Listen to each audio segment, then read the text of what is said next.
Hi guys, welcome to TechTouch channel. Today I am going to show you in this video how to disable or remove showing start screen in MS Excel. So before start the video, please subscribe my channel for more latest video.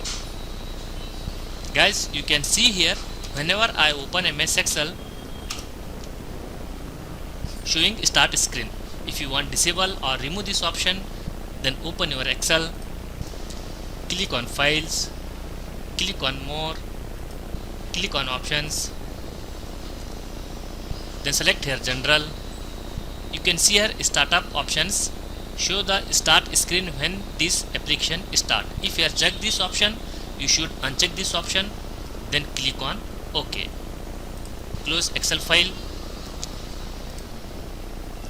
Now open your Excel. Now you can see here start screen not showing directly open MS Excel. So in this way you remove or disable showing start screen in MS Excel. Thanks for watching friends. Hope you like this video. If you like this video, please like, share and don't forget to subscribe my channel.